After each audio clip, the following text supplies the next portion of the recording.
세계가 발칵 뒤집혔습니다. 한국을 무시하던 일본이 갑자기 한국에 고개를 숙였기 때문입니다. 다카이치 총리의 독도 망원 직후 일본 정부는 자신만만했습니다. 아니, 미국이 있는데 한국 눈치를 대체 왜 봅니까? 수십 년 동안 이어진 미국과의 동맹을 믿었기 때문이죠. 전 세계 전문가들의 예상도 마찬가지. 미국을 등에 업은 일본의 횡포에도 다들 지켜보기만 할 수밖에 없었습니다. 그런데 바로 그때 미국 정부의 회신 내용이 공개됐고 전 세계는 큰 충격에 빠졌습니다. 착각하지 마십시오. 한국에게 사과가 먼저입니다. 도대체 무슨 일이 있었던 걸까요? 미국이 일본 대신 한국을 선택한 이유. 지금 시작합니다. 한국한테 손 벌릴 일 없으니까 목록에서 빼. 제가 결제 메모에 직접 적은 문장이었습니다. 2025년 12월 9일 해상 긴장 격상 보고와 총리의 예산위원회 발언 보도가 동시에 올라온 직후였어요. 다카이치 총리는 독도가 일본 고유 영토라고 재확인했고 한국 대통령실이 즉각 반박 성명을 냈습니다. 양국 외교 라인이 얼어붙었어요. 제 이름은 스즈키 고지, 내각관방 국가안전보장국 위기관리 국장급입니다. 27년간 일본의 위기 대응 시스템을 설계해 온 사람이에요. 저는 한국 없이도 위기를 관리할 수 있다고 확신했습니다. 국제사회, 동맹, 우회, 단독 대응. 세 경로면 충분하다고요. 그 확신이 무너지는 데는 일주일도 걸리지 않았습니다. 그날 오후 2개의 문서가 제 책상에 나란히 놓였습니다. 하나는 방위성 통합망료간부에서 올라온 해상 긴장 격상 보고서였어요. 상황 전파 수준이 한 단계 올라갔다는 내용이었습니다. 다른 하나는 예산위원회 발언 보도 캡처였어요. 다카이치 총리의 얼굴과 함께 다케시마는 일본 고유 영토라는 자막이 선명하게 찍혀 있었습니다. 저는 두 문서를 같은 폴더에 넣었어요. 위기관리 폴더의 첫 장으로요. 그 캡처가 앞으로 모든 논쟁의 기준점이 될 줄은 몰랐습니다. 다나카 마사노리가 제 방으로 들어왔습니다. 방위성 통합망료간부 작전기획 책임자였어요. 20년 넘게 현장을 뛴 사람답게 표정이 굳어 있었습니다. 그가 보고서를 펼치며 입을 열었어요. 국장님, 직통 연락선 공백이 문제입니다. 오판 위험이 커지고 있어요. 저는 고개를 저었습니다. 직통이 없어도 우회로가 있잖아. 국제사회 채널, 동맹 라인. 그걸로 충분해. 하지만 현장에서는 속도가 생명입니다. 우회로는 시간이 걸려요. 시간이 걸리면 벌면 돼. 그게 위기관리야. 다나카는 더 말하지 않았습니다. 하지만 그의 눈에 불만이 남아 있었어요. 저는 그 불만을 무시했습니다. 27년 경력이 말해주고 있었거든요. 대체 경로로 충분하다고요. 저는 내부 메모를 작성하기 시작했습니다. 위기 대응 시나리오 3가지를 정리했어요. 첫째, 국제사회 공조. 유엔과 주변국을 통한 다자 채널이었습니다. 둘째, 동맹 우회. 미국을 경유해 조정하는 방식이었어요. 셋째, 일본 단독 대응. 자위대 역량만으로 상황을 통제하는 시나리오였습니다. 메모 하단에 한 줄을 추가했어요. 한국 후순위 연락 대상. 그 한 줄이 실무팀 전체의 움직임을 결정했습니다. 이시다 게이코가 노크도 없이 들어왔습니다. 내각관방 여론홍보 실무 책임자였어요. 그녀의 표정이 심상치 않았습니다. 국장님, 여론이 심상치 않습니다. 총리 발언과 위기 상황을 엮으려는 보도가 나오고 있어요. 엮으면 어때? 우리 입장은 명확하잖아.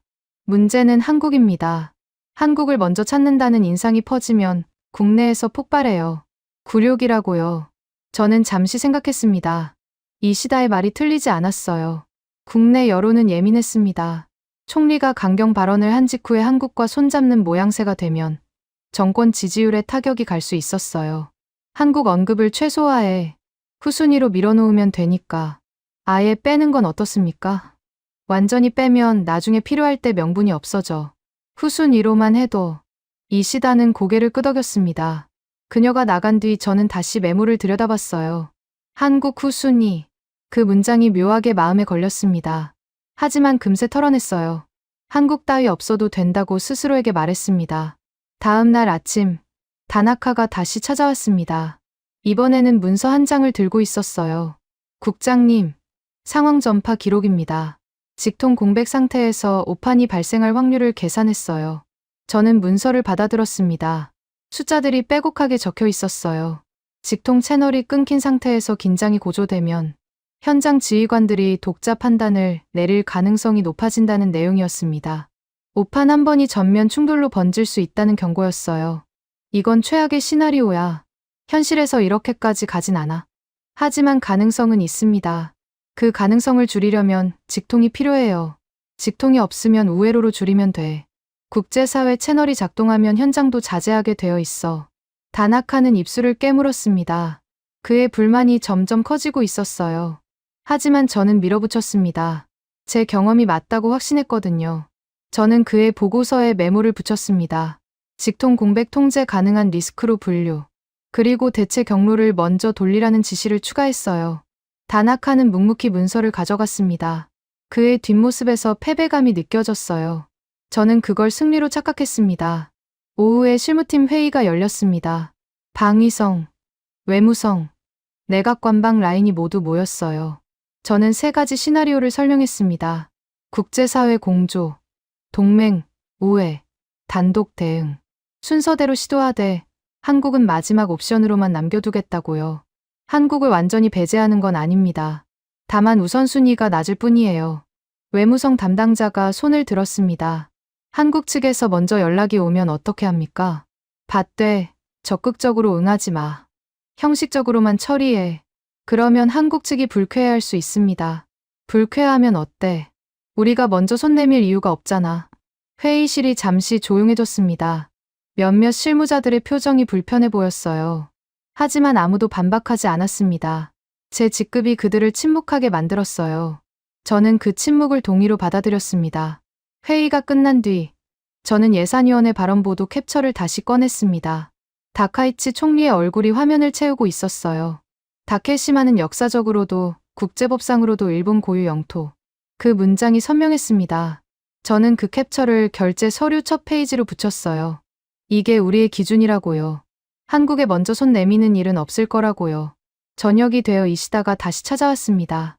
그녀의 손에 태블릿이 들려 있었어요. 국장님, 한국 언론 반응입니다. 꽤 격앙되어 있어요.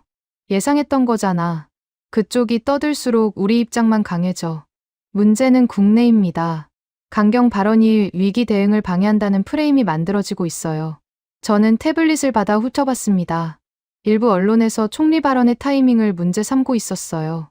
해상 긴장이 고조되는 시점에 왜 굳이 영토 발언을 했느냐는 비판이었습니다. 저는 태블릿을 내려놓았어요. 이건 우리가 컨트롤할 수 있어. 메시지를 분리하면 돼. 영토 문제는 영토 문제, 위기 관리는 위기 관리. 섞지 마. 알겠습니다. 그렇게 정리하겠습니다. 이시다가 나간 뒤 저는 창밖을 바라봤습니다. 도쿄의 야경이 펼쳐져 있었어요. 저는 스스로에게 말했습니다. 우리는 충분히 관리할 수 있다고요. 한국 따위 없어도 된다고요. 마지막으로 결제 메모를 정리했습니다. 위기 대응 시나리오 대체 경로 우선. 한국 후순위. 우리는 충분히 관리 가능함. 그 문장에 도장을 찍었어요. 손이 조금도 떨리지 않았습니다. 오히려 뿌듯했어요. 27년 경력의 판단이었으니까요. 그런데 도장을 찍고 나서 묘한 느낌이 들었습니다. 다나카의 경고가 머릿속에 남아 있었어요. 직통 공백, 오판 위험. 그 단어들이 자꾸 떠올랐습니다. 저는 고개를 저었어요.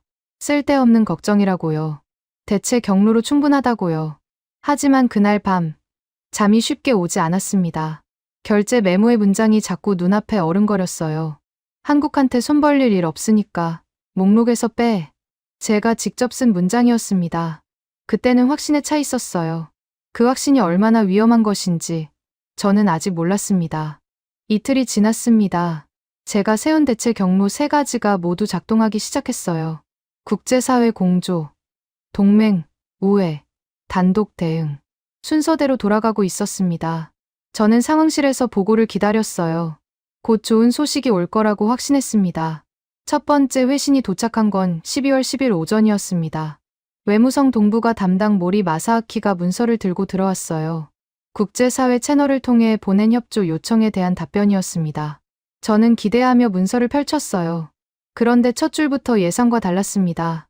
당사국 간 직접 채널 복구가 선행되어야 한다. 저는 눈을 의심했습니다. 국제사회가 중재해 줄 거라고 생각했거든요. 그런데 돌아온 건 중재가 아니라 조건이었어요. 당사국끼리 먼저 대화하라는 거였습니다. 모리, 이게 전부야? 네. 국장님, 세 곳에서 비슷한 답변이 왔습니다. 즉각 개입보다 절차 확인이 먼저라고요. 저는 문서를 내려놓았습니다. 손끝이 차가워지는 느낌이었어요. 우회로가 해결책이 아니라 또 다른 절차로 돌아온 겁니다. 하지만 아직 두 번째 경로가 남아 있었어요. 동맹, 우회. 미국을 통하면 될 거라고 생각했습니다. 오후에 동맹 라인에 회신이 도착했습니다. 다나카가 직접 가져왔어요. 그의 표정이 어두웠습니다. 국장님, 미국 측 답변입니다. 저는 문서를 받아들었어요. 읽어 내려가는데 가슴이 답답해졌습니다. 미국은 조정 역할을 맡을 수 있지만 당사국 간 직통 채널이 없으면 실효성이 떨어진다는 내용이었어요. 결국 같은 말이었습니다. 한국과 직접 대화하라는 거였어요. 직통 공백이 문제라는 겁니까? 네. 우회로를 돌려도 결국 직통이 없으면 조정이 늘어진다고요. 저는 이를 악물었습니다. 다나카가 며칠 전에 경고했던 내용이었어요. 직통 공백이 오판 위험을 키운다고요. 그때는 무시했는데 지금 그 경고가 현실이 되고 있었습니다. 세 번째 경로도 확인해야 했습니다. 단독 대응. 자위대 역량만으로 상황을 통제하는 시나리오였어요. 다나카에게 물었습니다. 단독 대응은 어떻게 되고 있어? 군사적 준비는 가능합니다. 하지만 문제가 있어요. 뭔데? 충돌이 발생하면 확산을 막아야 하는데 그건 군사력으로 해결되지 않습니다. 조정 채널이 필요해요. 저는 문서를 펼쳐봤습니다. 다나카가 정리한 시나리오였어요. 군사 대응과 충돌 관리가 분리되어 있었습니다. 군사 대응은 자위대가 할 수 있지만 충돌 확산을 막는 조정은 별개의 문제라는 거였어요. 그 조정에는 당사국 간 직통 채널이 필수였습니다. 결국 세 경로 모두 같은 곳에서 막힌다는 거군. 네, 직통 공백입니다. 저는 창밖을 바라봤습니다. 도쿄의 하늘이 흐렸어요. 제가 세운 대체 경로가 모두 같은 벽에 부딪히고 있었습니다. 한국과의 직통 채널. 그게 없으면 어떤 우회로도 제대로 작동하지 않았어요. 그때 니시하라 게이지가 들어왔습니다. 방위성 조다레산 라인의 고위 관료였어요. 그의 손에 서류가 들려 있었습니다.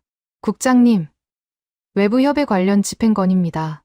형식 미비로 보류해야 할 것 같습니다. 형식 미비. 뭐가 부족한데? 절차 서류가 완비되지 않았습니다. 규정상 집행이 어렵습니다. 저는 서류를 받아봤습니다.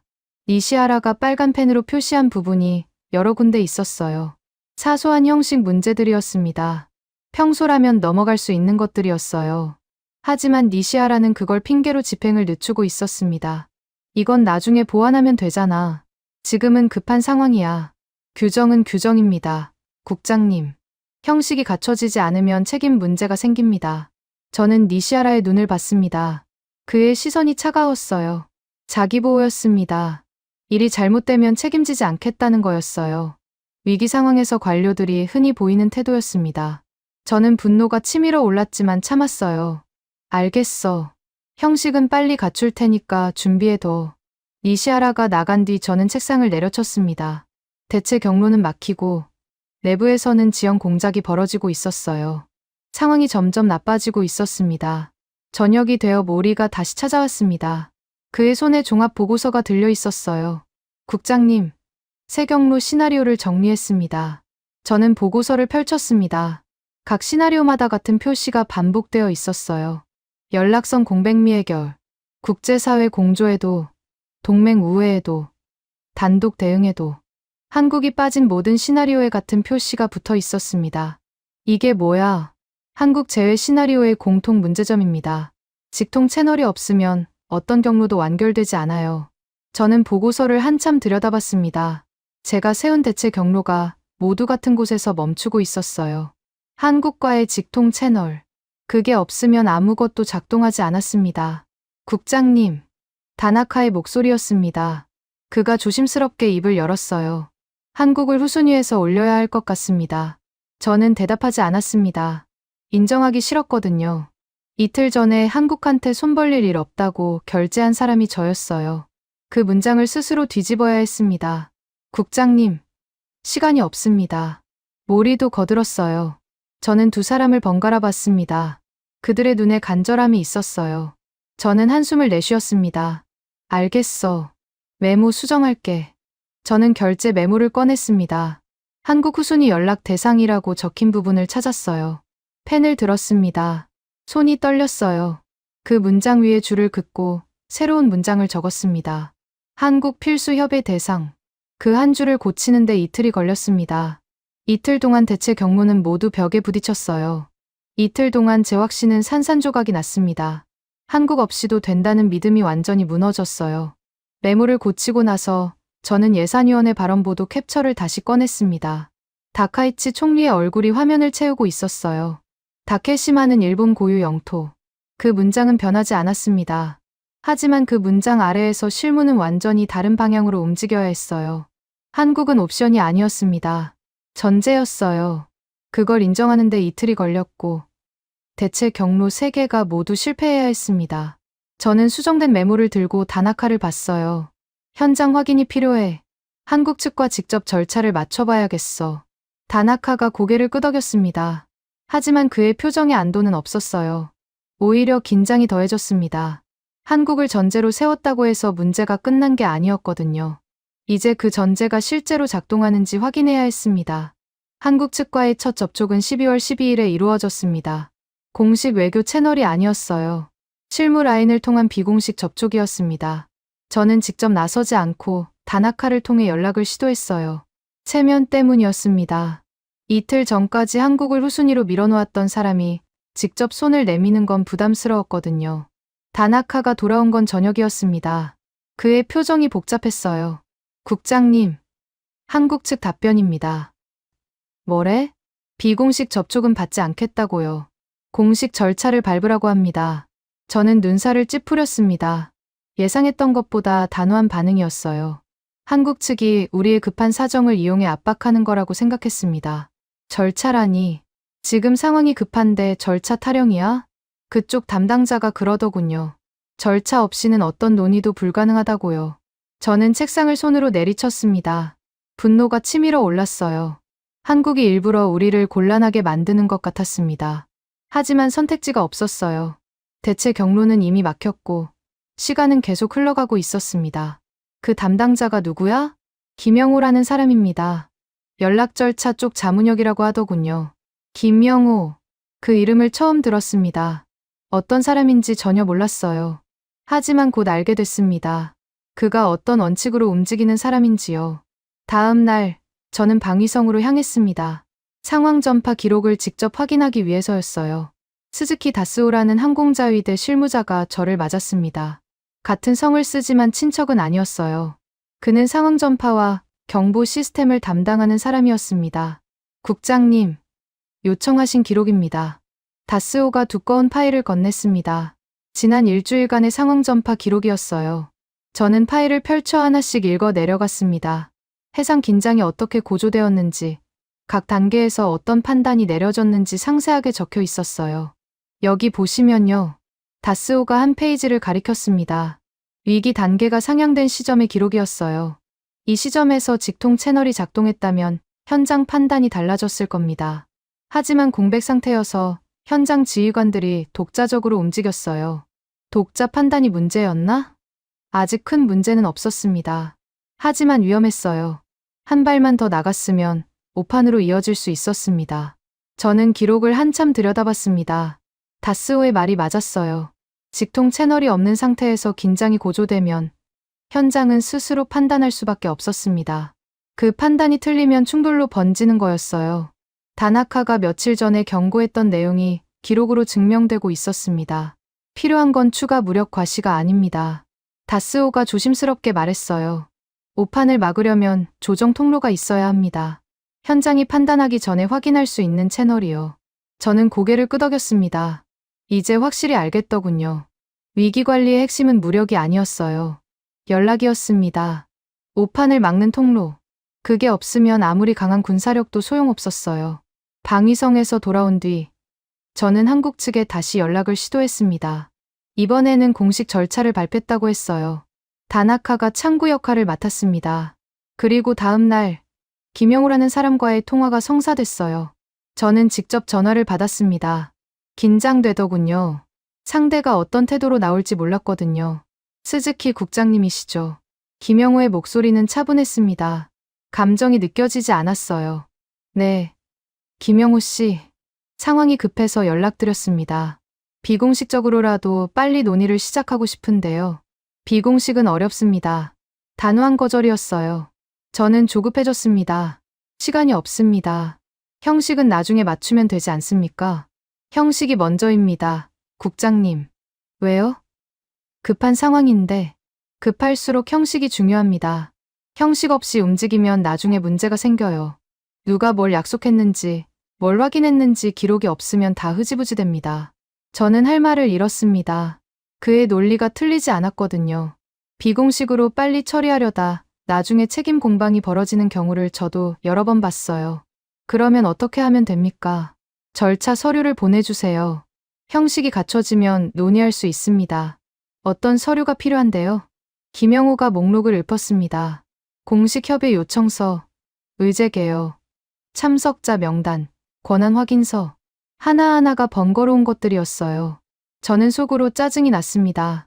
하지만 내색하지 않았어요. 알겠습니다. 준비해서 보내겠습니다. 기다리겠습니다. 전화가 끊어졌습니다. 저는 수화기를 내려놓고 한숨을 쉬었어요. 김영호라는 사람은 지름길을 허락하지 않았습니다. 우애도, 거래도, 인맥도 통하지 않았어요. 오직 형식과 기록만 요구했습니다. 처음에는 불쾌했습니다. 융통성 없는 사람이라고 생각했어요. 하지만 곰곰이 생각해보니 이해가 됐습니다.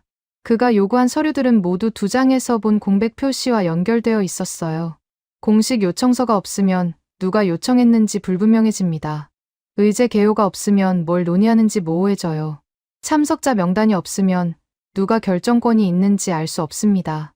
권한 확인서가 없으면 합의에도 뒤집힐 수 있어요. 김영호는 그 공백들을 미리 막고 있었던 겁니다.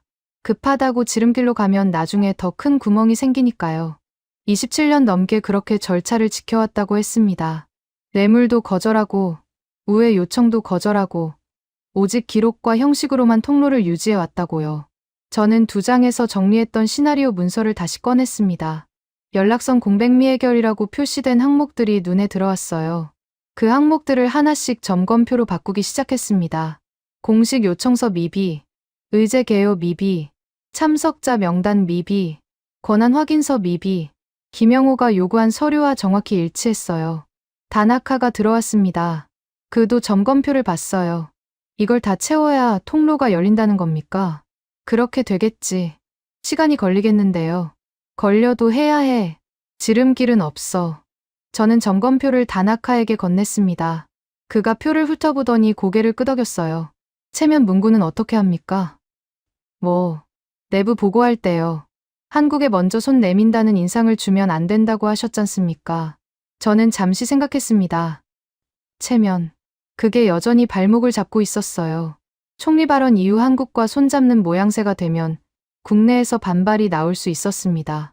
이시다가 계속 경고했던 부분이었어요. 체면 문구는 빼. 오판 방지 조건으로 바꿔. 오판 방지요? 그래. 우리가 한국에 손 내미는 게 아니라 오판을 막기 위해 절차를 복원하는 거야. 그렇게 정리하면 돼. 다나카가 고개를 끄덕였습니다. 하지만 그의 눈에 걱정이 남아 있었어요. 국내에서 받아들일까요? 받아들이게 만들어야지. 체면 때문에 위기 관리를 망칠 수는 없잖아. 저는 단호하게 말했습니다. 하지만 속으로는 불안했어요. 체면 프레임이 얼마나 강한지 알고 있었거든요. 이시다가 저녁에 다시 찾아왔을 때 그 불안이 현실이 됐습니다. 국장님, 문제가 생겼습니다. 뭔데? 강경파 쪽에서 움직이고 있어요. 한국과 접촉한다는 소문이 돌기 시작했습니다. 소문. 누가 흘렸어? 모르겠습니다. 하지만 가미야 의원 쪽에서 굴욕 프레임을 만들고 있어요. 총리 발언 직후에 한국한테 매달린다고요. 저는 이를 악물었습니다. 가미야 슌조. 집권당 강경파 중진 의원이었어요. 그가 여론을 선동하기 시작하면 실무가 멈출 수 있었습니다. 아직 접촉도 안 했는데 벌써 난리야? 그래서 더 위험합니다. 절차를 밟기도 전에 프레임이 굳어지면 움직이기 어려워져요. 저는 창밖을 바라봤습니다. 상황이 점점 복잡해지고 있었어요. 대체 경로는 막혔고, 한국 측은 형식을 요구하고, 국내에서는 체면, 프레임이 만들어지고 있었습니다. 세 개의 벽이 동시에 닫히고 있었어요. 이시다. 체면 프레임을 막을 수 있어? 쉽지 않습니다. 하지만 메시지를 바꾸면 가능할 수도 있어요. 어떻게? 굴욕이 아니라 위기관리라고요.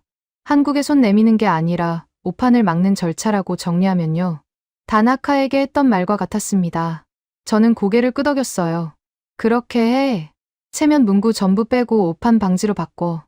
이시다가 나간 뒤 저는 점검표를 다시 들여다봤습니다. 김영호가 요구한 서류들. 하나씩 채워 나가야 했어요. 지름길은 없었습니다. 형식을 갖추는 수밖에요. 하지만 국내 상황이 발목을 잡고 있었습니다. 체면 프레임이 실무를 멈추게 만들 수 있었어요. 저는 두 개의 전선에서 동시에 싸워야 했습니다. 한국 측의 형식 요구와 국내의 체면 압박. 어느 쪽도 쉽지 않았어요. 12월 13일 아침, 저는 내부 메모를 새로 작성했습니다. 지난 며칠간 쓰던 문장들을 모두 지웠어요. 체면, 굴욕, 한국에 먼저 손 내밀지 않는다. 그런 표현들을 전부 삭제했습니다. 대신 새로운 문장을 적었어요. 오판 방지 통로 복구. 이게 우리의 목적이라고요. 문장 하나를 바꾸는데 용기가 필요했습니다. 이틀 전까지 저는 정반대의 말을 하고 있었거든요. 한국한테 손 벌릴 일 없다고요. 그 문장을 스스로 뒤집는 건 쉽지 않았어요. 하지만 대체 경로가 모두 막힌 상황에서 선택지는 없었습니다. 메모를 완성하고 실무팀에 배포했습니다. 반응은 엇갈렸어요. 다나카는 안도하는 표정이었습니다. 하지만 일부 실무자들의 눈에는 불안이 담겨 있었어요. 이게 국내에서 어떻게 받아들여질지 걱정하는 거였습니다. 오전 회의가 끝난 직후 이시다가 급하게 들어왔습니다. 그녀의 얼굴이 창백했어요. 국장님, 가미야 의원이 움직였습니다. 뭘 했는데? 언론 인터뷰를 잡았어요. 오후에 나갑니다. 내용은 뻔하죠. 총리 발언 직후에 한국한테 매달리는 건 굴욕이라고요. 저는 이를 악물었습니다. 가미야 슌조. 그 사람은 타이밍을 알고 있었어요. 우리가 한국과 접촉하려는 순간을 노린 거였습니다. 여론을 먼저 선점해서 실무를 묶으려는 거였어요. 인터뷰 막을 수 있어? 어렵습니다. 이미 일정이 잡혔어요. 저는 창밖을 바라봤습니다. 가미야의 공격이 시작되면 상황이 복잡해질 거였어요. 굴욕 프레임이 퍼지면 내부에서도 반발이 나올 수 있었습니다. 결제가 흔들릴 수도 있었어요. 오후에 가미야의 인터뷰가 나왔습니다. 예상대로였어요. 그는 총리의 예산위원회 발언을 칭찬하면서 시작했습니다. 일본의 영토를 지키겠다는 확고한 의지라고요. 그러고는 화살을 돌렸어요. 그런데 일부 관료들이 한국에 손을 내밀려고 한다는 소문이 있습니다. 사실이라면 용납할 수 없는 굴욕이에요. 저는 화면을 보면서 주먹을 쥐었습니다. 가미야는 저를 직접 거명하지 않았어요. 하지만 일부 관료가 누구인지는 뻔했습니다. 저였어요. 인터뷰가 끝나자마자 전화가 쏟아졌습니다. 내부에서 확인 요청이 들어왔어요. 한국과 접촉하려는 게 사실이냐고요. 저는 일일이 대응해야 했습니다. 오판 방지를 위한 절차 복원이라고요. 굴욕이 아니라 위기관리라고요. 하지만 말로는 부족했습니다. 가미야의 프레임이 이미 퍼지고 있었어요. 저녁 뉴스에서 굴욕 논란이라는 제목이 붙었습니다. 저는 텔레비전을 끄고 책상에 앉았어요. 머리가 아팠습니다. 다음 날, 더 나쁜 소식이 왔습니다. 오가와 마사이코가 움직인 거였어요. 내각관방 경쟁 라인의 보좌관이었습니다. 그는 가미야와 다른 방식으로 공격했어요. 여론이 아니라 문서로요. 오가와가 작성한 공문이 제 책상에 도착했습니다. 한국 관련 협의건 추가 검토 필요. 그게 제목이었어요. 내용은 간단했습니다. 현재 진행 중인 한국 접촉 시도는 절차상 재검토가 필요하다는 거였어요. 결재를 보류하라는 요청이었습니다. 저는 공문을 읽고 또 읽었습니다. 오가와의 논리는 교묘했어요. 반대한다고 직접 말하지 않았거든요. 대신 추가 검토, 절차 확인, 신중한 접근 같은 표현을 썼습니다. 행정 언어로 지연을 합법화한 거였어요. 이게 뭡니까? 다나카가 공문을 보더니 화를 냈습니다. 보류요. 지금 시간이 없는데 보류라니요. 오가와가 작성한 거야. 경쟁 라인에서 발목을 잡으려는 거지. 막을 수 없습니까? 저는 고개를 저었습니다. 공문이 정식으로 올라온 이상 무시할 수 없었어요. 절차를 밟아야 했습니다. 오가와는 그걸 알고 있었어요. 문서로 묶어버리면 쉽게 풀 수 없다는 거요. 설상가상으로 니시아라도 움직였습니다. 방위성 조달에 산 라인이었어요. 그가 또 다른 공문을 보내왔습니다. 외부 협의 관련 집행건, 형식 미비로 보류. 며칠 전에도 같은 핑계를 댔던 사람이었어요. 이번에는 더 구체적인 항목들을 나열했습니다. 예산 집행 근거 불충분, 협의 권한 확인 필요, 내부 승인 절차 미완료. 저는 공문을 내려놓았습니다. 니시아라의 의도는 명확했어요. 일이 잘못되면 책임지지 않겠다는 거였습니다. 보류 공문을 남겨두면 나중에 문제가 생겨도 자기는 빠질 수 있으니까요. 전형적인 관료적 자기보호였어요. 두 개의 보류 공문이 나란히 놓였습니다. 오가와의 것과 니시아라의 것. 둘 다 직접 반대하지는 않았어요. 대신 절차와 형식을 핑계로 지연시켰습니다. 결과는 같았어요. 한국과의 접촉이 멈추는 거였습니다. 저는 두 공문을 복사해서 따로 보관했습니다. 증거로 남겨두려고요. 나중에 누가 뭘 했는지 기록이 필요할 테니까요. 그리고 이시다를 불렀어요. 프레임을 바꿔야 해. 어떻게요? 굴욕 프레임을 정면으로 깨는 거야. 우리가 하는 건 굴욕이 아니라 위기관리라고. 오판을 막는 절차 복원이라고. 메시지만으로 될까요? 안 되면 만들어야지. 가미야가 여론으로 오면 우리는 실무로 가는 거야. 결과로 보여주는 수밖에 없어. 이시다가 고개를 끄덕였습니다. 하지만 그녀의 표정에 확신은 없었어요. 저도 마찬가지였습니다. 여론전에서 이기기는 쉽지 않았거든요. 특히 굴욕이라는 단어가 붙으면요. 저녁에 다나카가 다시 찾아왔습니다. 그의 손에 새로운 보고서가 들려 있었어요. 국장님, 현장 상황입니다. 보류가 길어지면 조정 타이밍을 놓칠 수 있습니다. 저는 보고서를 받아봤습니다. 해상 긴장이 여전히 높은 상태였어요. 직통 채널 없이 시간이 흐르면 현장에서 독자 판단이 늘어날 거였습니다. 오판 위험이 계속 쌓이고 있었어요. 보류를 풀어야 합니다. 알아. 하지만 공문이 올라온 이상 절차를 밟아야 해. 절차요? 지금 그럴 시간이 없는데요. 저는 한숨을 쉬었습니다. 다나카의 조급함이 이해됐어요. 현장을 아는 사람이니까요. 하지만 저는 내부 정치도 봐야 했습니다. 공문을 무시하고 밀어붙이면 나중에 더 큰 반발이 올 수 있었어요. 방법이 있어. 뭡니까? 현장 확인을 명분으로 삼는 거야. 보류 공문에 대한 답변으로 현장 확인이 필요하다고 올리는 거지. 한국 측과 직접 절차를 검증해야 한다고요. 다나카의 눈이 커졌습니다. 그러면 한국에 갈 수 있습니까? 공식적으로는 현장 확인이야. 보류에 대한 대응이니까 절차상 문제없어. 저는 새로운 공문을 작성하기 시작했습니다. 한국 관련 협의건 현장 확인 요청. 오가와의 보류 공문에 대한 답변 형식이었어요. 추가 검토가 필요하다고 했으니 현장에서 직접 확인하겠다는 논리였습니다. 형식으로 형식을 깨는 거였어요. 공문을 완성하고 결제 라인에 올렸습니다. 이제 승인만 나면 한국으로 갈 수 있었어요. 하지만 쉽지 않을 거라는 걸 알았습니다. 가미야와 오가와가 또 막으려들 테니까요. 저녁 늦게 이시다가 마지막으로 보고를 왔습니다. 국장님, 굴욕 프레임이 확산되고 있습니다. 내일 아침 뉴스에서 더 크게 다룰 것 같아요. 대응 메시지는 준비 중입니다. 오판 방지, 절차 복원. 이 두 키워드로 밀어볼게요. 저는 고개를 끄덕였습니다. 그게 우리가 할 수 있는 전부였어요. 여론전에서는 밀리더라도 실무를 멈추면 안 됐습니다. 현장 확인을 성사시켜야 했어요. 밤에 혼자 사무실에 남았습니다. 책상 위에 세 장의 공문이 놓여 있었어요. 오가와의 보류 공문, 니시아라의 보류 공문, 그리고 제가 작성한 현장 확인 요청서. 세 문서가 이 싸움의 증거였습니다. 저는 보류 공문들을 다시 읽었습니다. 오가와와 니시아라의 문장들이 눈에 들어왔어요. 추가 검토, 형식 미비, 신중한 접근. 반대라고 말하지 않으면서 반대하는 언어였습니다. 저는 그 문장들의 밑줄을 그었어요. 나중에 기억하기 위해서요. 의미를 바꾸는 건 어렵지 않았습니다. 문장 하나 고치면 됐어요. 하지만 그 의미를 현실로 만드는 건 달랐습니다. 현장에서 통로가 실제로 열려야 했어요. 말이 아니라 사건으로 증명해야 했습니다. 창밖을 바라봤습니다. 도쿄의 야경이 흐릿하게 보였어요. 내일이면 현장 확인 요청이 결제 라인을 타겠죠. 승인이 나면 한국으로 갈 수 있을 거였습니다. 거기서 김영호를 만나야 했어요. 그가 요구한 형식을 갖추고 절차를 밟아서 통로를 열어야 했습니다. 굴욕이라고 부르든 뭐라고 부르든 상관없었어요. 중요한 건 결과였습니다. 통로가 열리면 우리가 옳았던 게 되고 열리지 않으면 틀렸던 게 되는 거였어요. 저는 현장 확인 요청서를 다시 한번 읽었습니다. 내일 아침 이 문서가 싸움의 시작이 될 거였습니다. 12월 15일 저는 서울에 있었습니다. 현장 확인 요청이 승인된 건 전날 저녁이었어요.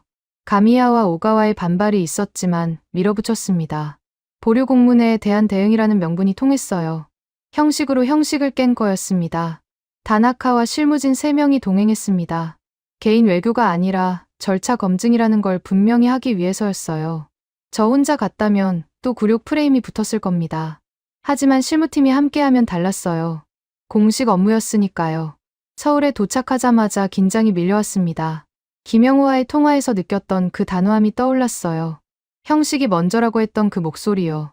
과연 우리가 준비한 서류가 통할지 확신이 없었습니다. 첫 번째 만남은 국방부 청사에서 이루어졌습니다. 박영자라는 사람이 우리를 맞았어요. 대외협력 실무 책임자급이라고 했습니다. 50대 초반의 여성이었어요. 표정이 무덤덤했습니다. 환영하는 분위기는 전혀 아니었어요. 스즈키 국장님이시군요. 네, 현장 확인차 왔습니다. 알고 있습니다. 서류는 가져오셨습니까? 인사도 짧았습니다. 박영자는 곧바로 본론으로 들어갔어요.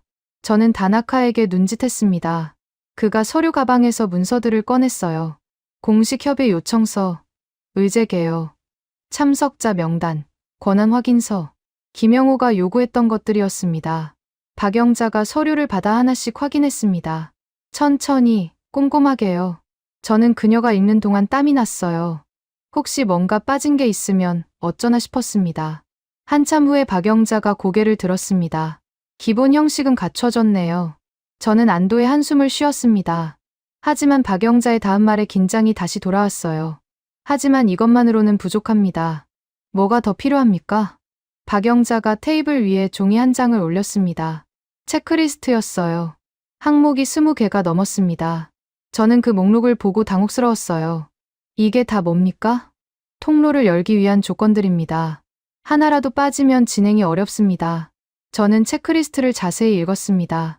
연락 창구 지정, 비상 연락망 구축, 정보 공유 범위 확정, 확인 절차 표준화, 기록 보존 방식 합의.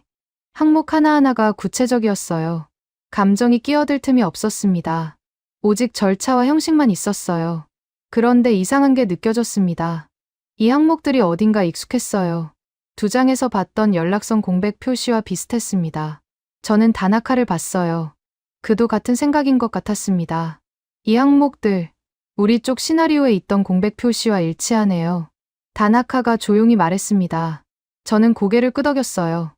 한국 측이 요구하는 조건과 우리가 파악한 문제점이 정확히 맞아떨어졌습니다. 우연이 아니었어요.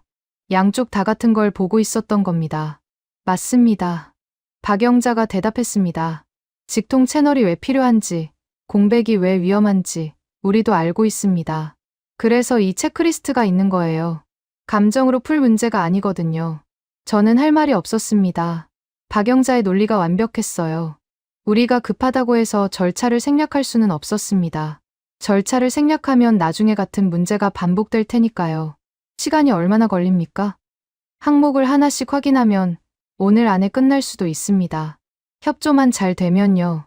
저는 결심했습니다. 체크리스트를 따르기로요. 다른 방법이 없었어요. 알겠습니다. 시작하죠. 오후 내내 항목을 하나씩 확인했습니다. 연락 창구는 누구로 할 것인지, 비상시 연락 순서는 어떻게 정할 것인지, 정보 공유의 범위는 어디까지인지 하나하나 논의하고 합의했어요. 지루한 작업이었습니다. 하지만 필요한 작업이었어요. 저녁이 되어 최성우라는 사람이 합류했습니다. 외교부 실무협상관이라고 했어요. 그는 문구를 담당했습니다. 합의 내용을 어떤 문장으로 정리할 것인지요. 체면 관련 표현은 전부 빼겠습니다.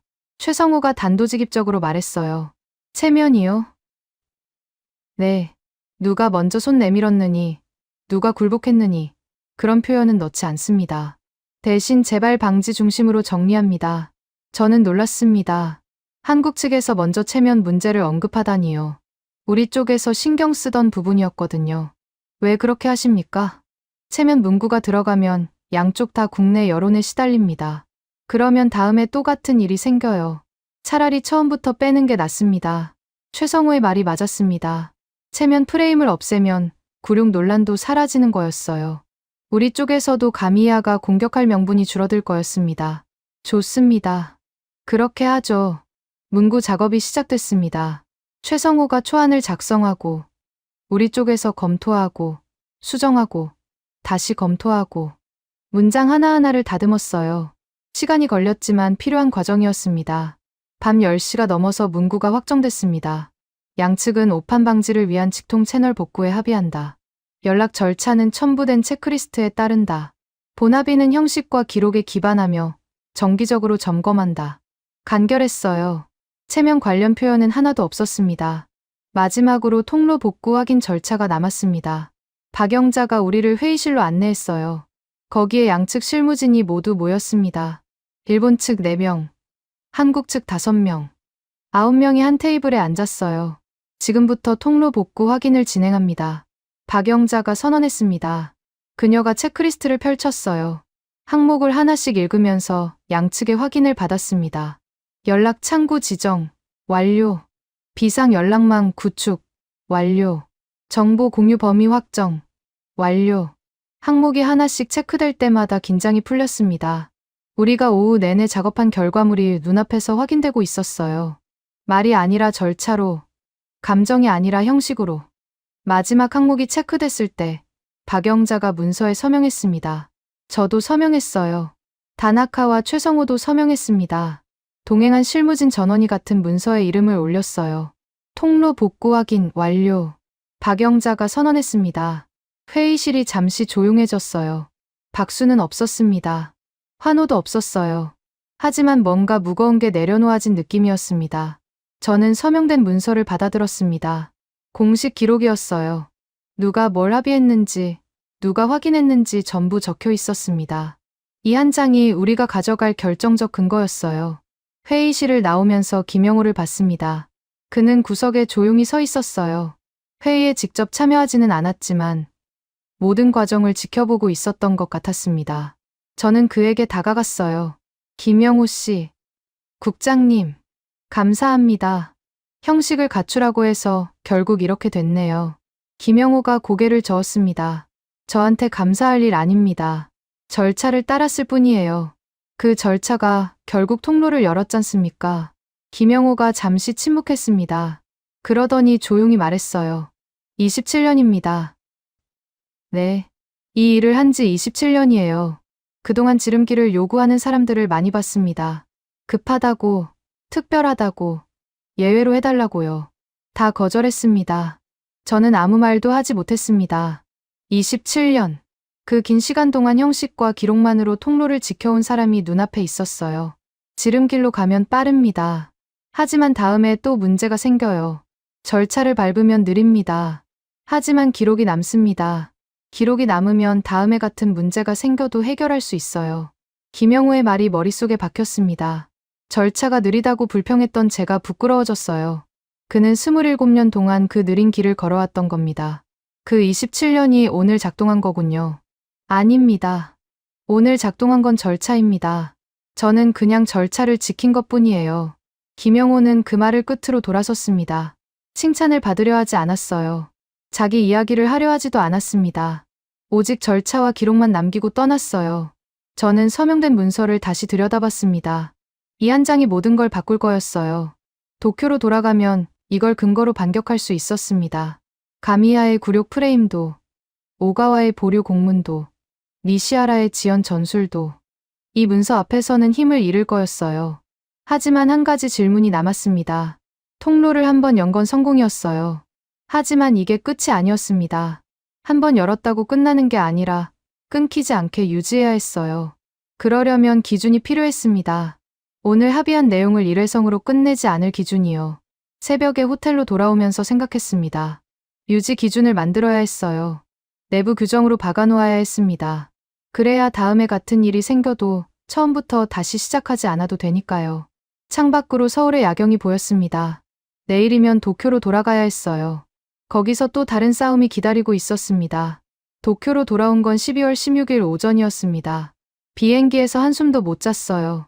서울에서 받아온 문서를 계속 들여다봤거든요. 통로 복구 확인서, 양측 서명이 담긴 공식 기록이었습니다. 이 한 장으로 모든 걸 뒤집어야 했어요. 공항에서 바로 내각관방으로 향했습니다. 다나카와 실무진도 함께였어요.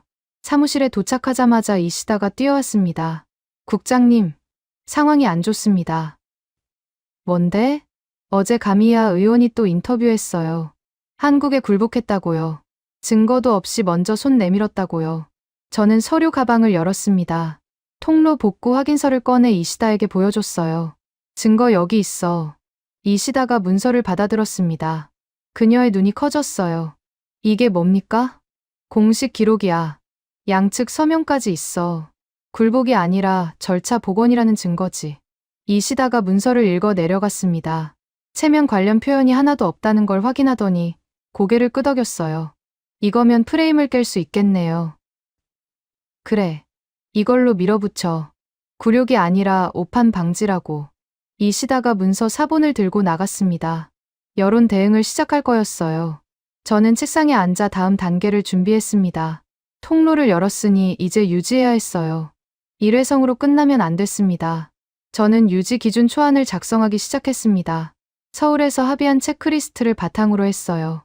연락 창구는 누가 담당하는지, 비상시 연락 순서는 어떻게 되는지, 정기 점검은 언제 하는지, 항목을 하나씩 정리했습니다.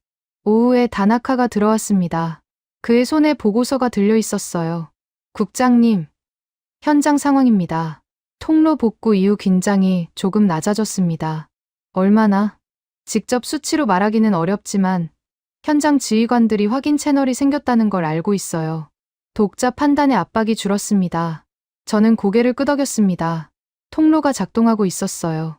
하지만 이건 시작일 뿐이었습니다. 이걸 유지해야 해. 한번 열었다고 끝나는 게 아니야. 어떻게 하실 겁니까? 저는 작성 중이던 초안을 보여줬습니다. 유지 기준 항목들이 적혀 있었어요. 내부 규정으로 만들 거야. 직통 채널 유지가 선택이 아니라 의무가 되게. 다나카가 초안을 읽었습니다. 그의 표정이 밝아졌어요. 이게 통과되면 다음에 같은 문제가 생겨도 처음부터 시작하지 않아도 되겠네요. 그게 목적이야. 하지만 쉽지 않을 거라는 걸 알았습니다. 니시하라가 또 막으려 들 테니까요. 예상대로 저녁에 니시하라가 찾아왔습니다. 그의 손에 서류가 들려 있었어요. 국장님, 유지 기준건에 대해 의견이 있습니다. 말해봐. 비용 문제입니다. 정기 점검, 담당자 지정, 기록 보존, 이런 것들에 예산이 들어갑니다. 현재 편성으로는 어렵습니다. 저는 니시하라를 바라봤습니다. 또 같은 수법이었어요. 예산과 형식을 핑계로 지연시키려는 거였습니다. 비용이 얼마나 드는데? 정확히 산정하려면 시간이 필요합니다. 몇 주는 걸릴 겁니다. 몇 주? 그동안 통로가 다시 막히면 어떡하고?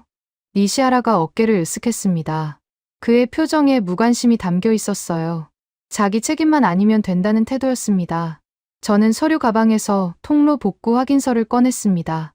니시하라 앞에 내밀었어요. 이거 봐. 이게 뭡니까? 서울에서 받아온 공식 기록이야. 양측 서명까지 있어. 이걸 근거로 유지 기준을 만드는 거야. 니시하라가 문서를 훑어봤습니다. 그의 표정이 굳어졌어요. 유지 기준을 축소하면 이 기록이 무의미해져. 공백이 다시 생기는 거야. 그러면 책임은 누가 지지? 니시하라가 입을 다물었습니다. 제가 기록을 근거로 압박하자 더 이상 반론하지 못했어요. 비용 핑계가 공식 문서 앞에서 힘을 잃은 거였습니다. 예산은 내가 알아볼게. 자네는 형식만 맞춰줘. 니시하라가 마지못해 고개를 끄덕였습니다. 완전히 수긍한 건 아니었어요. 하지만 일단 물러났습니다. 저는 한숨을 내쉬었어요. 한 고비를 넘긴 거였습니다. 다음 날, 저는 김영호의 방식을 떠올렸습니다. 27년 동안 형식과 기록으로만 통로를 지켜온 사람. 그의 방식이 고집이 아니라 시스템이었다는 걸 이제 알겠더군요. 저는 유지 기준 초안에 한 줄을 추가했습니다. 본 기준은 김영호 방식의 절차 원칙에 기반한다. 잠깐 고민했습니다. 개인 이름을 넣어도 되나 싶었어요. 하지만 곧 지웠습니다. 김영호라면 이름이 들어가는 걸 싫어했을 거였어요. 칭찬을 거부했던 사람이니까요. 대신 다른 문장을 적었습니다. 본 기준은 기록과 형식에 기반한 절차 원칙을 따른다. 그게 김영호의 27년을 담는 방식이었습니다. 이름 없이, 개인 서사 없이, 오직 절차로만. 오후에 이시다가 보고를 왔습니다. 국장님, 여론이 바뀌고 있습니다. 어떻게? 굴욕 프레임이 약해지고 있어요. 공식 기록이 있다는 게 알려지면서요.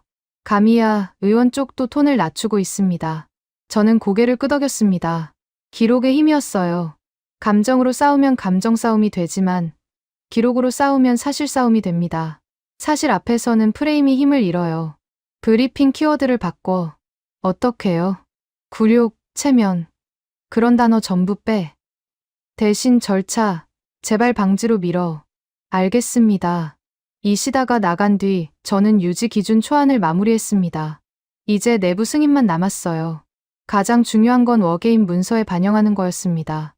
내부 훈련 시나리오에 직통 공백 금지 조항을 넣으면 그게 사실상 규정이 되는 거였어요. 다나카를 불렀습니다. 워게임 문서 담당자가 누구야? 저희 라인에서 관리합니다. 왜요? 직통 공백 발생 시 즉시 절차 가동. 이 항목을 넣어야 해. 다나카의 눈이 커졌습니다. 워게임 문서예요? 그러면 훈련할 때마다 이 절차를 돌려야 하는데요. 그게 목적이야. 훈련에서 반복하면 실제 상황에서도 자동으로 움직이게 돼. 다나카가 고개를 끄덕였습니다. 그도 이해한 것 같았어요. 규정을 만드는 것보다 훈련에 박아놓는 게 더 확실했습니다. 사람들은 규정은 잊어버려도 훈련은 기억하니까요. 이틀 후 워게임 문서 수정안이 올라왔습니다. 직통 채널 공백 발생 시 즉시 절차 복원 프로토콜 가동, 담당자 연락, 체크리스트 확인, 기록 보존 순서로 진행. 항목이 명확하게 적혀 있었어요. 저는 문서에 서명했습니다. 이제 이게 훈련 표준이 되는 거였어요. 다음 훈련부터 모든 참가자가 이 절차를 익히게 됩니다. 직통 공백은 더 이상 방치해도 되는 문제가 아니었어요. 즉시 대응해야 하는 상황으로 격상된 거였습니다. 저녁에 혼자 사무실에 남았습니다. 책상 위에 3가지 문서가 놓여 있었어요. 통로 복구 확인서, 유지 기준 초안, 워게임 문서 수정안. 며칠 전까지만 해도 없던 것들이었습니다. 서울에 다녀온 뒤로 모든 게 바뀌었어요. 창밖을 바라봤습니다. 도쿄의 야경이 반짝이고 있었어요. 저는 김영호를 떠올렸습니다. 27년 동안 지름길을 거부하고 절차만 지킨 사람. 그의 고집이 결국 시스템이 됐어요. 저는 그 시스템을 일본 내부에 이식하려는 거였습니다. 하지만 아직 끝이 아니었습니다. 내부에서는 기준이 바뀌었지만 외부에서도 인정받아야 했어요. 공식적인 판정이 필요했습니다. 그래야 가미야 같은 사람들이 완전히 입을 다물 테니까요. 다나카에게 전화했습니다. 자료 묶음 정리해도 통로 복구 확인서, 유지 기준, 워게임 문서 수정안, 전부 한 패키지로 만들어. 어디에 쓰실 겁니까? 다음 주 내부 점검 회의가 있잖아. 거기서 발표할 거야. 반박이 나오면 이 자료로 막을 거고. 알겠습니다. 전화를 끊고 다시 문서들을 들여다봤습니다. 반박이 나올 거였어요. 분명히요. 가미야, 라인에서 누군가 물고 늘어질 겁니다. 하지만 이번에는 달랐어요. 기록이 있었으니까요. 감정이 아니라 사실로 싸울 수 있었습니다. 저는 유지 기준 초안의 마지막 문장을 다시 읽었습니다. 본 기준은 기록과 형식에 기반한 절차 원칙을 따른다. 김영호의 27년이 담긴 문장이었어요. 이름은 없지만 그의 방식이 거기 있었습니다. 기준이 바뀌었습니다. 체면에서 절차로, 감정에서 기록으로. 이제 남은 건 그 변화를 공식적으로 확정하는 거였어요. 다음 주 회의가 마지막 전장이 될 거였습니다. 12월 19일 내부 점검 회의가 열렸습니다. 내각관방 대회의실이었어요. 위기관리 라인의 주요 인사들이 모두 모였습니다. 방위성, 외무성, 홍보 라인까지 20명 가까이 되는 사람들이 긴 테이블에 둘러앉았어요. 저는 자료 묶음을 들고 맨 앞에 섰습니다. 통로 복구 확인서, 유지 기준 초안, 워게임 문서 수정안. 3가지가 한 패키지로 묶여 있었어요. 이걸로 지난 열흘간의 작업을 정리할 거였습니다. 시작하겠습니다. 저는 프레젠테이션을 시작했어요. 먼저 상황 요약부터요.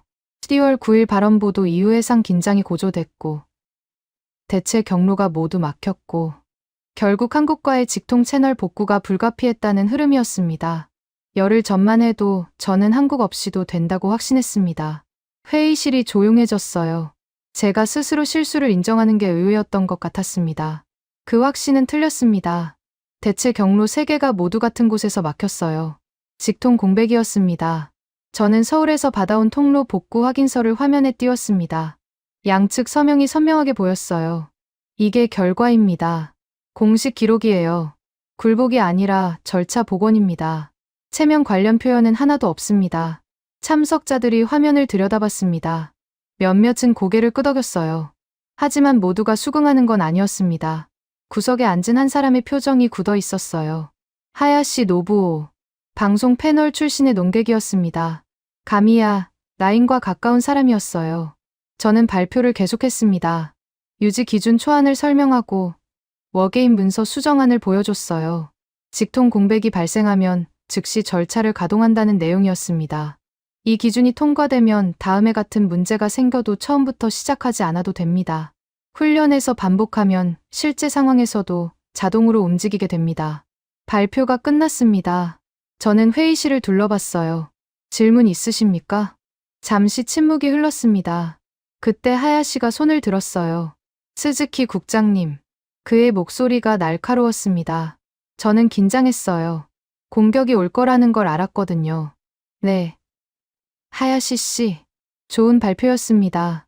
하지만 한 가지 궁금한 게 있어요. 하야시가 천천히 일어섰습니다. 회의실의 시선이 그에게 쏠렸어요. 총리께서 예산위원회에서 분명히 말씀하셨습니다. 다케시마는 일본 고유 영토라고요. 그런데 국장님은 그 발언 직후에 한국과 손을 잡으셨어요. 이게 굴복이 아니면 뭡니까? 예상했던 질문이었습니다. 저는 침착하게 대답했어요. 총리 발언과 위기 관리는 별개입니다. 영토 문제는 영토 문제고 오판 방지는 오판 방지예요. 섞으면 안 됩니다. 섞으면 안 된다고요? 국민들은 그렇게 안 봅니다. 총리가 강경 발언을 했는데 관료가 한국한테 손 내미는 건 모순 아닙니까? 하야시의 목소리가 높아졌습니다.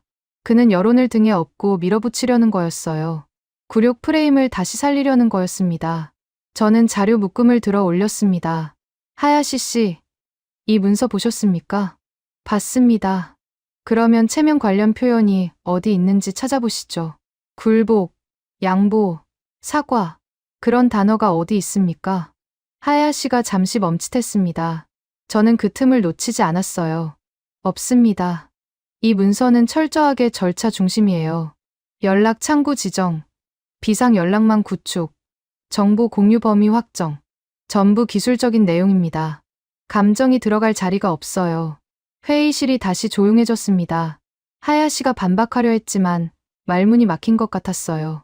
기록 앞에서는 감정 논리가 힘을 잃었습니다. 더 질문 있으십니까? 저는 회의실을 둘러봤습니다.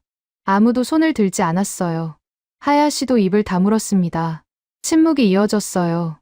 모리 마사아키가 손을 들었습니다. 외무성 동부가 담당이었어요.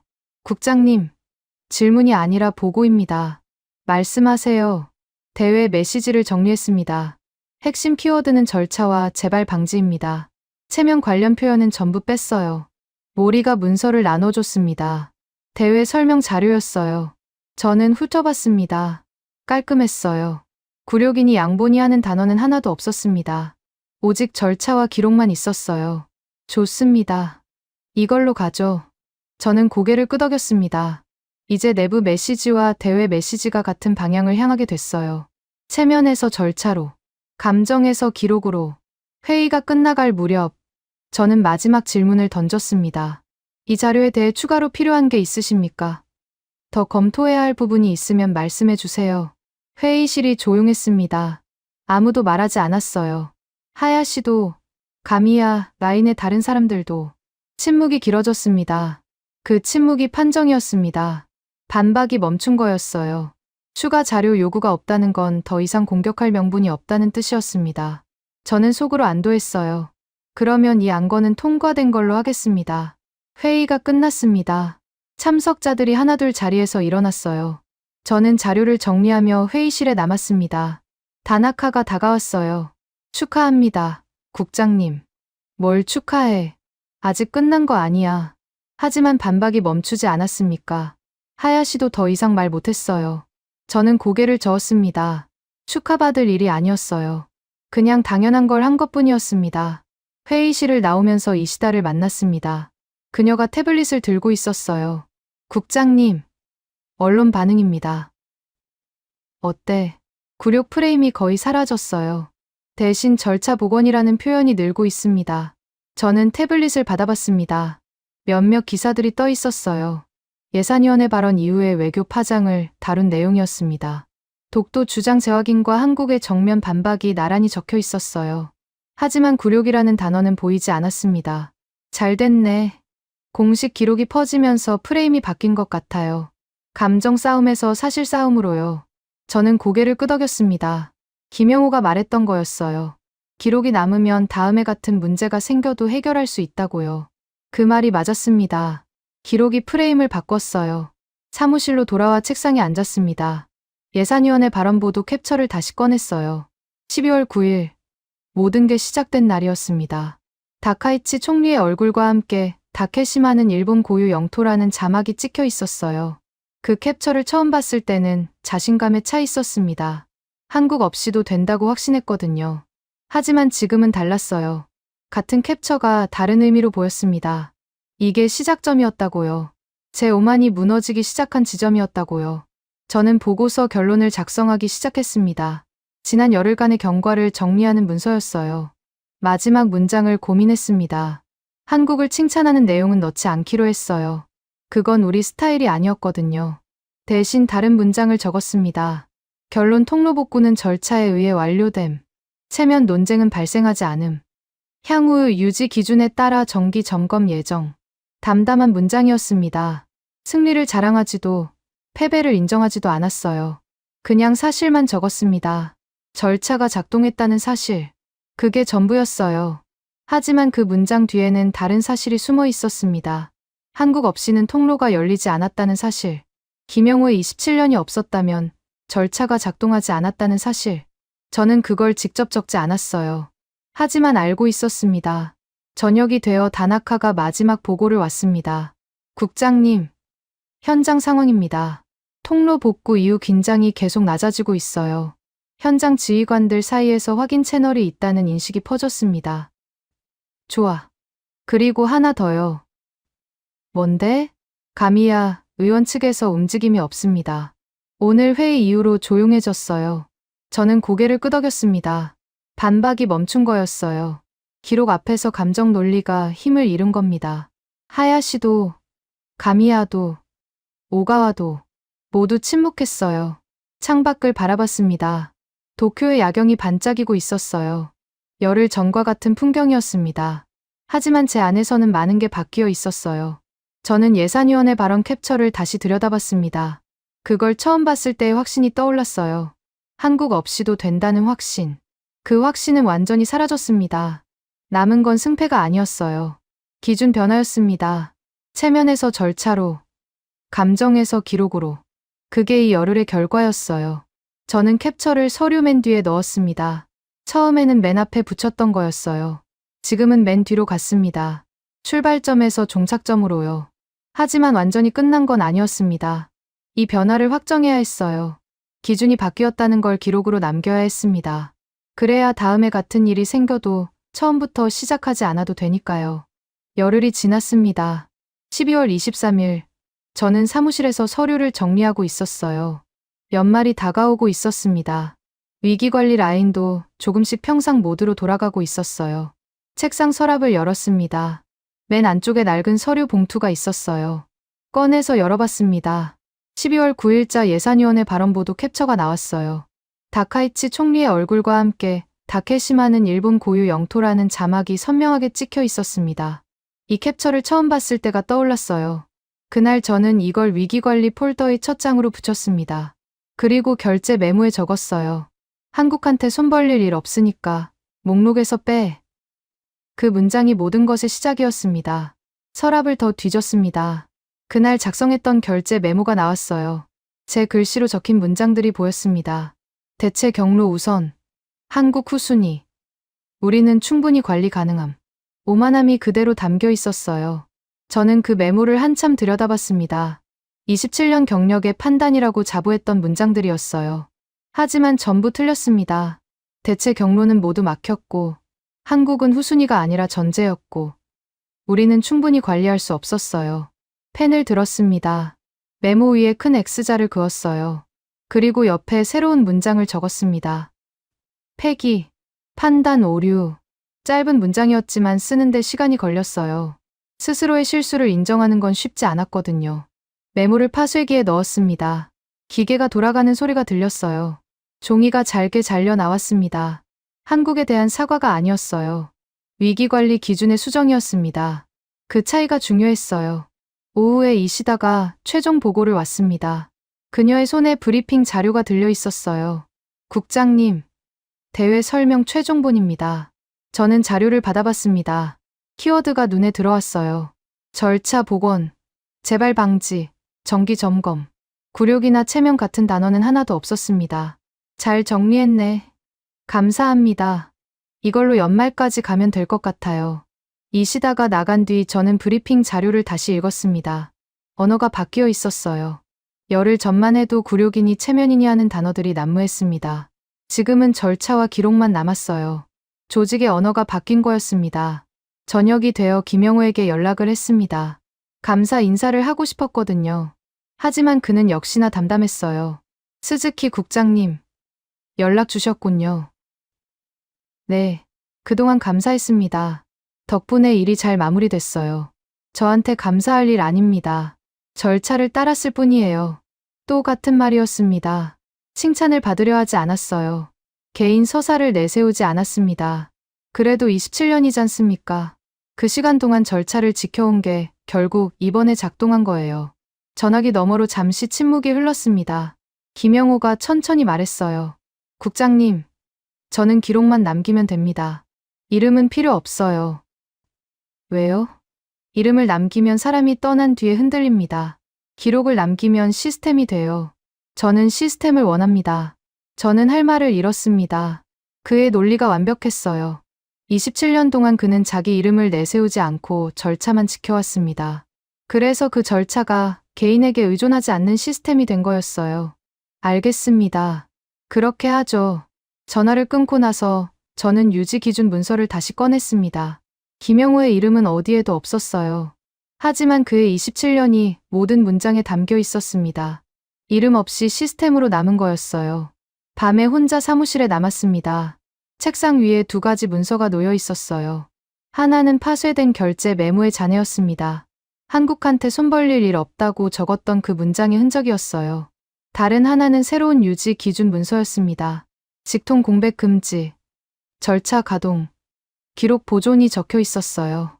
두 문서 사이에 열흘이 있었습니다. 열흘 동안 제 확신은 무너졌고, 대체 경로는 막혔고, 한국은 전제가 됐어요. 그리고 기준이 바뀌었습니다.